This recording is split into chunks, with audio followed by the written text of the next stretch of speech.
नमस्कार दोस्तों, great to India YouTube channel में आपका स्वागत है। तो आज का अपना टॉपिक MS एक्सेल। सबसे पहला क्वेश्चन 51, एक्सेल 2003, एक्सेल 2007 और एक्सेल 2010 फाइल का क्रमशः किस एक्सटेंशन से सेव किया जाता है। तो यहाँ पे आप देख सकते हैं, तो MS एक्सेल 2003 में एक्सटेंशन जो लगता था एक्सेल एस और 2007 में .xlx लगता था और 2010 में भी एक्सेल है। तो इसका सही आंसर होगा सी।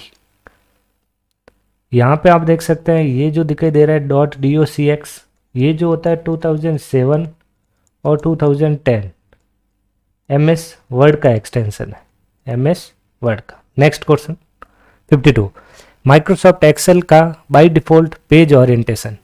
तो यहाँ माइक्रोसॉफ्ट एक्सेल, तो माइक्रोसॉफ्ट एक्सेल का जो बाय डिफ़ॉल्ट पेज ओरिएंटेशन जो होता है, टू टाइप के पेज ओरिएंटेशन होते हैं। एक इस फॉर्मेट में दिखता है जिसे हम बोलते हैं पोर्ट्रेट, और एक फॉर्मेट यहाँ पे ये जिसे हम बोलते हैं लैंडस्केप। पोर्ट्रेट और लैंडस्केप, तो बाय डिफ़ॉल्ट जो पेज ओरिएंटेशन जो होता है एक्सेल में वो कौन सा होता है, पोर्ट्रेट। तो यहाँ पे ध्यान रखना है MS वर्ड और MS एक्सेल बाय डिफ़ॉल्ट ये होता है, और लैंडस्केप जो होता है वो किस में होता है, यहाँ पे MS पावर पॉइंट में। और पावर पॉइंट का जो यूज किया जाता है प्रेजेंटेशन बनाने के लिए यूज किया जाता है। तो इसका सही आंसर होगा 52 का बी। 53, सेल में करंट डेट को इंसर्ट करने के लिए किस फंक्शन का उपयोग किया जाता है। तो करंट डेट के लिए जो यूज किया जाता है वो किया जाता है इक्वल टू टुडे ब्रैकेट शुरू ब्रैकेट 1। तो यहाँ पे आपका सही आंसर होगा 53 का सी। नेक्स्ट 54, निम्नलिखित में से कौन सा फंक्शन टेक्स्ट फंक्शन है। तो यहाँ पे जो टेक्स्ट फंक्शन जो होता है इसमें से कौन सा है वो बताना है आपको। तो 54 का जो सही आंसर है वो है यहाँ पे ए एग्जैक्ट। MS एक्सेल 2010 में यदि आप केवल उन पंक्तियों को प्रदर्शित करना चाहते हैं जिनमें उन छात्रों का डेटा होता है जिन्होंने एक विषय में 70 से अधिक अंक हासिल किए हैं, फिर आप कौन सा उपयोग करेंगे। तो यहाँ पे आपको क्या करना है, ग्रेटर देन जो 70 से जो अधिक है वही रिकॉर्ड आपको फाइंड करना है। तो उसके लिए कौन सा फीचर्स यूज किया जाएगा, फिल्टरिंग का। तो 55 का जो सही आंसर है ए। फ्रीजिंग पेन, ये जो होता है क्या करता है, रो और कॉलम को क्या करता है, ये होल्ड रखने का वर्क करता है। और मेल मर्ज जो यूज होता है अपना MS वर्ड में, आपको क्या करना हो, लेटर सेंड करना हो अलग अलग लोगों को, तो उसके लिए यूज किया जाता है। लेजेंड एक ये चार्ट का टाइप है, यहाँ चार्ट का अंदर जो फीचर्स यूज होता है वो होता है लेजेंड। नेक्स्ट 56, MS एक्सेल में रो और कॉलम स्थायी करने के लिए उपयोग किया जाता है। तो अभी मैंने बताया था रो और कॉलम को क्या करना है, स्थायी करना मतलब होल्ड रखना है। तो 56 का सही आंसर है फ्रीज पेन। और रैप टेक्स्ट होता है, टेक्स्ट को क्या करना, ऑटोमेटिकली नेक्स्ट लाइन में मूव करना। जैसे यहाँ पे दे रखा है और मैंने यहाँ लिखा राजेश और फिर स्पेस दे के फिर मैंने लिखा राम। तो यदि रैप टेक्स्ट करोगे तो क्या होगा, राजेश यहाँ पे आ जाएगा और राम यहाँ पे आ जाएगा। तो इसका सही आंसर होगा सी।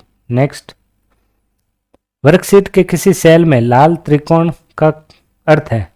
तो लाल त्रिकोण जो होता है उसका क्या अर्थ है, तो 57 का अर्थ है सेल में कोई कमेंट व मैसेज है। तो इसका सही आंसर है ए। नेक्स्ट, MS एक्सेल में एड्रेस को फिक्स करने के लिए किस चिन्ह का प्रयोग किया जाता है। तो एड्रेस को फिक्स करने के लिए जो साइन यूज किया जाता है वो है यहाँ पे डॉलर इंसर्ट करने के लिए जो शॉर्टकट की होती है वो है F4। और कॉलन वाला जो यूज किया जाता है अपने रेंज को प्रदर्शित करने के लिए, जैसे A3 फिर A9। तो ये जो साइन यूज हुआ है कॉलन यहाँ पे। और जो A3 जो रिप्रेजेंट करता है ये स्टार्टिंग सेल एड्रेस को रिप्रेजेंट करता है, स्टार्टिंग सेल एड्रेस। और यहाँ A9 जो होता है ये क्या करता है, एंडिंग सेल एड्रेस को रिप्रेजेंट करता है। नेक्स्ट क्वेश्चन, एक्सेल में हेडर व फुटर किस लेआउट में होता है। तो एक्सेल में हेडर एंड फुटर जो होता है वो किस लेआउट में होता है, पेज लेआउट में। तो इसका सही आंसर है सी। MS एक्सेल में शॉर्टकट की कंट्रोल प्लस सेमीकोलन का कार्य है। तो यहाँ पे इस की का जो यूज किया जाता है वो किया जाता है किसके लिए, सेल में करंट डेट इंसर्ट करने के लिए। तो करंट डेट के लिए कॉलन वाला साइन सेमीकोलन वाला साइन यूज किया जाता है। नेक्स्ट प्रोडक्ट 14,8 का परिणाम होगा। तो यहाँ जो प्रोडक्ट का जो फॉर्मूला जो यूज किया जाता है, तो यहाँ पे क्या होगा, प्रोडक्ट का मतलब होता है यहाँ पे मल्टीप्लाई। तो ये क्या करेगा, इन दोनों का जो ऑप्शन दे रखा है तो 14 × 8, तो इस तरीके से यहाँ पे 1 1 तो इसका सही आंसर होगा 61 का सी। नेक्स्ट निम्नलिखित में से कौन सा फंक्शन किसी शब्द के दाईं ओर व बाईं ओर के खाली स्पेस को हटाता है। तो खाली स्पेस को हटाने के लिए जो फॉर्मूला यूज किया जाता है वो है यहाँ पे ट्रिम। और ये लेफ्ट और राइट ये टेक्स्ट शो करने के लिए यूज किया जाता है, कैरेक्टर को शो करने के लिए टेक्स्ट का। नेक्स्ट निम्नलिखित में से किस विकल्प द्वारा किसी व्यक्ति के डिजिटल हस्ताक्षर को इंसर्ट किया जा सकता है। तो डिजिटल हस्ताक्षर को इंसर्ट करने के लिए किसका यूज किया जाता है, सिग्नेचर लाइन।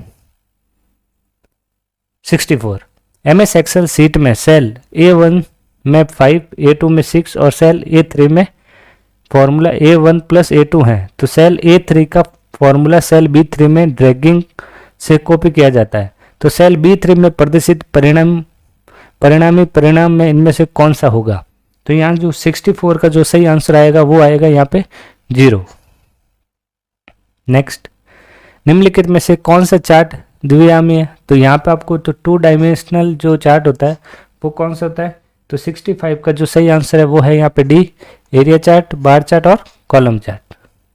66 सेल को मर्ज करने का विकल्प कहाँ होता है। तो सेल को मर्ज करने का जो विकल्प होता है वो होता है यहाँ पे 66 का सही आंसर है बी, जिसमें in alignment group of the home tab. Next MS excel में अंतिम कॉलम का लेबल क्या होता है। तो MS एक्सेल में अंतिम कॉलम का लेबल जो होता है वो होता है XFD और फर्स्ट जो सेल होता है वो होता है A1। तो इसका सही आंसर है डी। 68 MID रतन जैन 5, 2 का परिणाम होगा।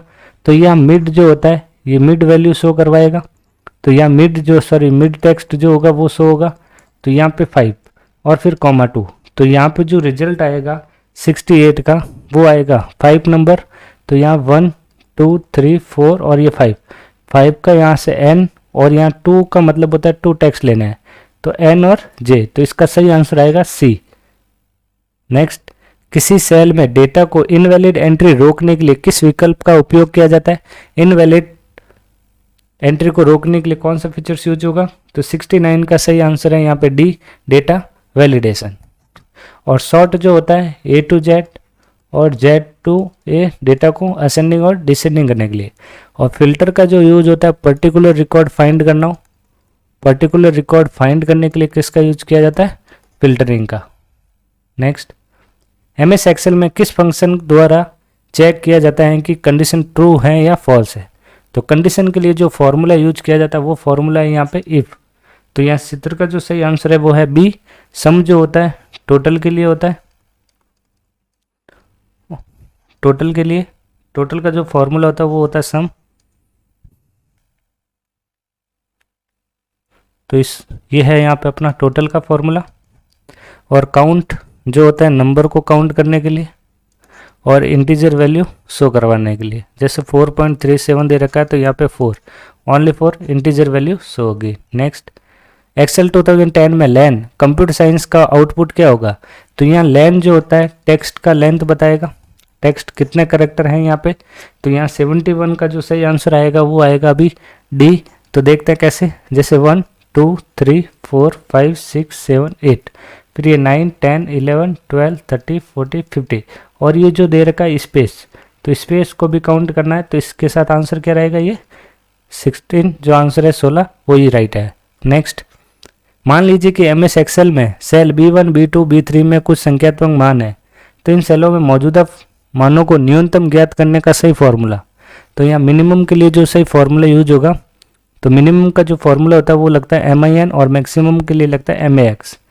तो यहाँ पे B1 B2 B3, तो यहाँ B1 है, यहाँ पे भी B1 है, यहाँ पे B1 है। लेकिन यहाँ पे MIN है, यहाँ पे MAX है। तो यहाँ आप देख सकते हैं 72 का जो सही आंसर होएगा वो रहेगा A, क्योंकि यहाँ पे MIN B1 और MI2 B2, B3। तो आप इस तरीके दो तरीके से आप लगा सकते हैं। कैसे?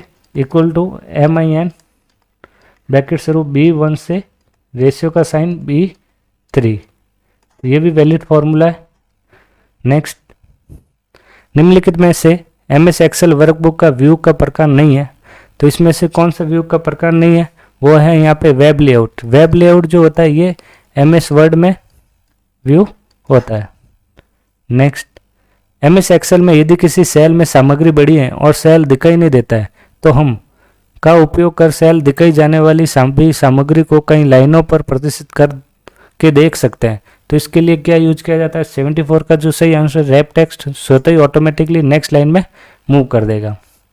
नेक्स्ट, मान लीजिए कि कोई यूजर X MS एक्सेल 2010 का उपयोग करता है और अन्य यूजर Y के साथ एक्सेल फाइल साझा करना चाहता है जो MS एक्सेल 2003 का उपयोग करता है। तो यहाँ पे 2010 और 2003 के लिए बात की रख, तो यहाँ पे सेव करने का जो एक्सटेंशन है वो फाइंड करना है।